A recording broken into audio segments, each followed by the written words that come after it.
मैं कैसे अपने जीवन का एक लक्ष्य तय करूं और कैसे उसे हासिल करने के लिए अपनी पर्सनालिटी को डेवलप करूं। आपके जो सपने, लक्ष्य और आकांक्षाएं हैं,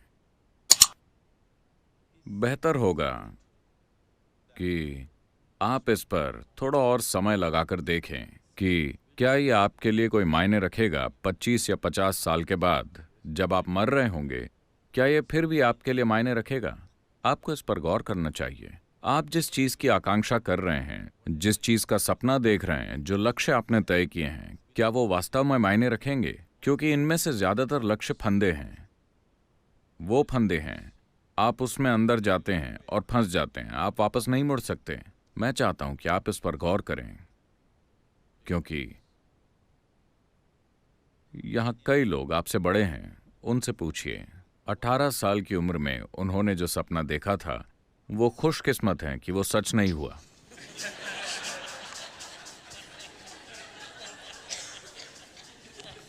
आया ना? अगर आपके जीवन में आपकी हर इच्छा और हर सपना सच हो जाता, तो क्या आप इसे सह पाते? सौभाग्य से उनमें से कई चीजें निकल गईं और कभी सच नहीं हुई, है ना?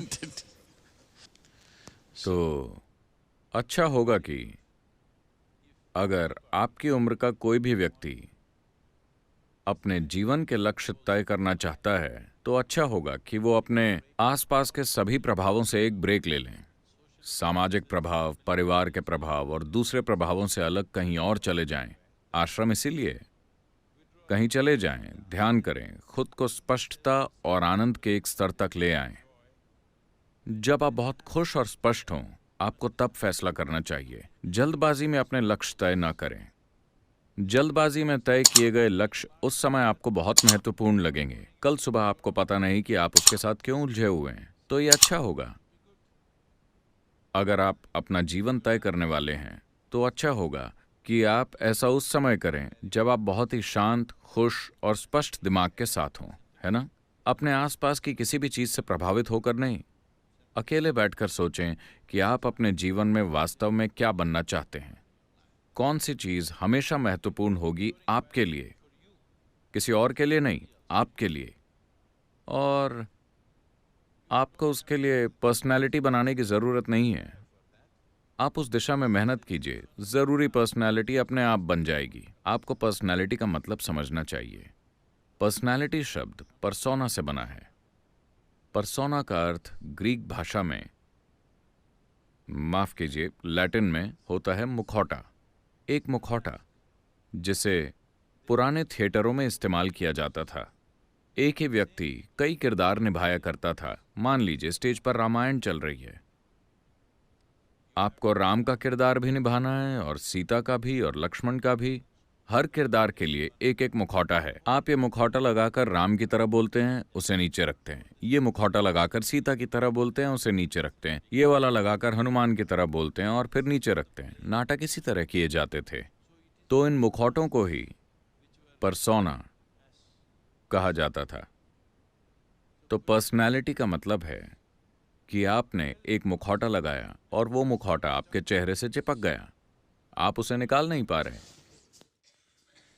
इसका मतलब है कि आपकी एक पर्सनैलिटी है। पर्सनैलिटी ऐसी चीज है जिसे लोग डेवलप करने की कोशिश करते हैं, क्योंकि उन्हें अपने जीव का कोई एहसास नहीं होता। असली चीज के बजाय आप एक नकली चीज को मजबूत बनाने की कोशिश कर रहे हैं। अगर आप अपने जीव के साथ संपर्क में हैं, तो आपको पर्सनैलिटी क्यों चाहिए?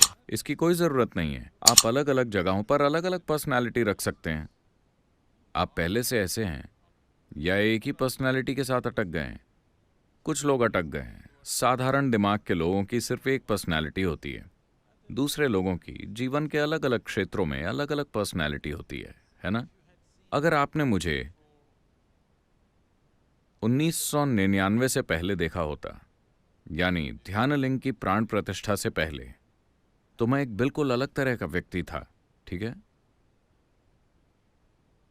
इस हद तक कि मेरे बारे में हर चीज अलग थी।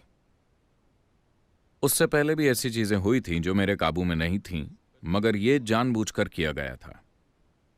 उस समय मेरा दिमाग सिर्फ एक ही मकसद पर केंद्रित था। मैं एक तरीके से हुआ करता था।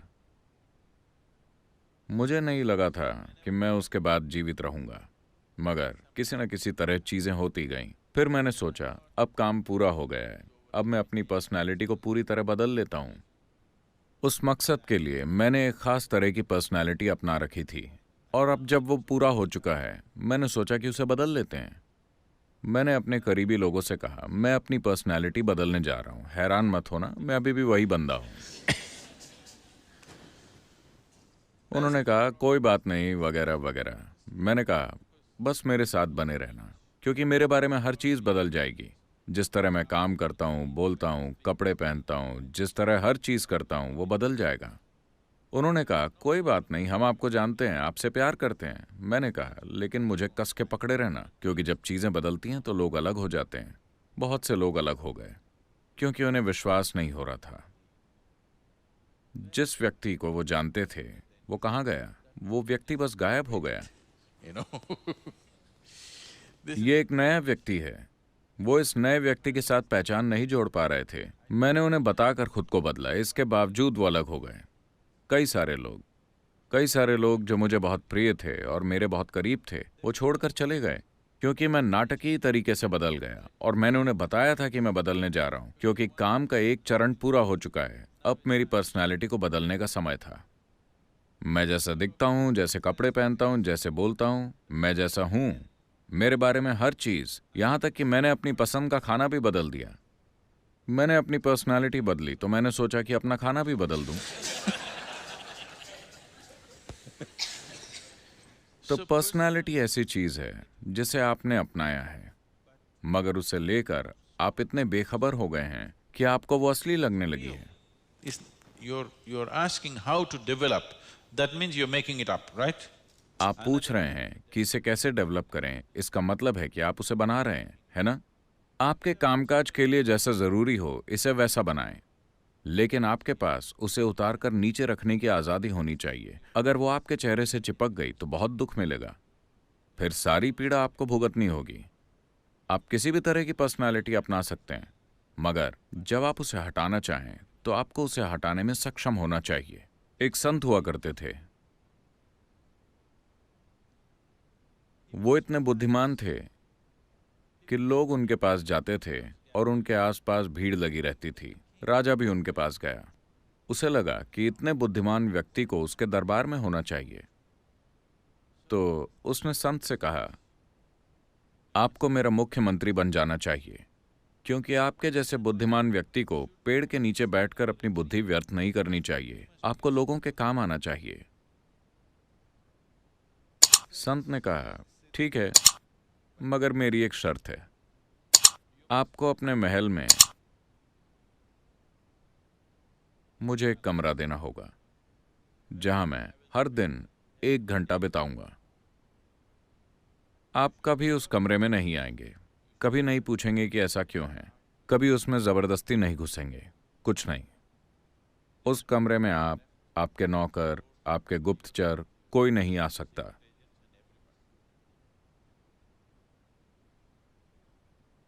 राजा बोला कोई दिक्कत नहीं है, मुझे क्या दिक्कत होगी। आपको एक कमरा चाहिए, मैं आपके कमरे में ताक झांक क्यों करूंगा, मुझे मंजूर है।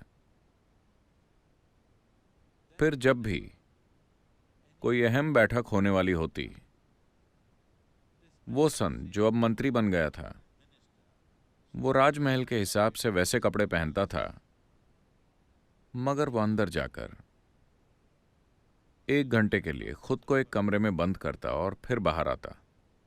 कुछ महीने और साल बीत गए, मगर फिर राजा की जिज्ञासा, ये जिज्ञासा हमें मंगल तक ले जा चुकी है। वो जानना चाहता है कि आखिर वो आदमी अंदर क्या करता है। चारों ओर अफवाहें फैलने लगी। अरे वो कुछ करता है, उसने अंदर किसी को रखा हुआ है, हो सकता है कि वो दुश्मन का जासूस हो, वो अचानक यहां आ गया, वो वहां क्या करता है। हर कोई, पूरा महल कानाफूसी करने लगा कि वो उस कमरे में क्या करता है। हर कोई उस कमरे में झांकना चाहता है, मगर हमेशा ताला लगा रहता है। वो आदमी अंदर जाता है, थोड़ा समय बिताकर बाहर आता है। खास तौर पर अगर कोई महत्वपूर्ण काम होना है, वो अंदर चले जाता है। हर तरह की अफवाहें उड़ी। तो एक दिन राजा से रहा नहीं गया। राजा ने उस आदमी से पूछा, मैं देखना चाहता हूं कि उस कमरे में क्या है। उसने कहा, आपने मुझसे एक वादा किया था, अगर आप वादा तोड़ते हैं तो मैं चला जाऊंगा। राजा ने खुद पर काबू किया। वो उन्हें खोना नहीं चाहता, वो बहुत बुद्धिमान है। और फिर उसके दूसरे दरबारी उसके कान भरने लगे, आप कुछ क्यों नहीं करते, पता नहीं अंदर क्या चल रहा है, कुछ खतरनाक हो सकता है, ये हो सकता है, वो हो सकता है। एक दिन जब वो नहीं थे, उन्होंने दरवाजा तोड़ा और अंदर चले गए। उन्होंने चारों ओर देखा, कमरा खाली था, कोई फर्नीचर या कुछ भी नहीं, बस खाली कमरा। उन्हें कुछ नहीं मिला। वो यहां क्या करता है? फिर एक कोने में उन्हें बहुत पुराने कपड़े लटके हुए मिले और एक भिक्षा का कटोरा। उन्होंने पास जाकर देखा। उन्हें समझ नहीं आ रहा था कि ये क्या है। फिर वो अंदर आए और बोले, तो देख लिया आपने? राजा ने पूछा, आप यहां क्या करते हैं? वो बोले, जब भी मुझे कोई अहम फैसला करना होता है, मैं यहां आता हूं, अपने पुराने कपड़े पहनता हूं और भिक्षा का कटोरा लेकर बैठता हूं, ताकि मैं मैं महल की सारी चीजों में फंसना नहीं चाहता। मैं अपनी समझ को खोना नहीं चाहता इन कपड़ों और इन गहनों और बाकी चीजों में। तो मैं यहाँ आता हूँ, ये कपड़े पहनकर अपना कटोरा लेकर बैठता हूँ, फैसला करता हूँ और बाहर आता हूँ। मगर आपने वादा तोड़ दिया है और वो चले गए। So, this is what meditation is for you. Every ध्यान day आपके लिए यही है। हर दिन जब आप बैठते हैं, आप खुद को निर्वस्त्र कर लें। आपको इसके लिए कुछ नहीं करना है। बस जब आप यहाँ बैठें, देखिए, कोई भी चीज जो बनाई गई होती है, उसे लगातार आपकी मदद की जरूरत होती है ना? मान लीजिए, अगर आप एक झूठ बोलते हैं, उसे बनाए रखने के लिए लगातार आपकी मदद की जरूरत है ना? लेकिन अगर कोई चीज सच है, तो आप उसे भूल भी सकते हैं, फिर भी वो मौजूद रहेगी, है ना? आपको मेरी बात समझ आई? अगर कोई चीज सच है, अगर आप उसे भूल भी जाएं, वो फिर भी मौजूद रहेगी। लेकिन अगर वो एक झूठ है, आपको उसे बनाए रखना पड़ेगा। आपकी पर्सनैलिटी एक झूठ है। आपका जीव, आपका अस्तित्व ही सच है। आपको उसे बनाए नहीं रखना है, वो वैसे भी मौजूद रहेगा। आप समाज के लिए जो रूप रचते हैं, समाज में काम करने के लिए आपको एक तरह के मेकअप की जरूरत पड़ती है।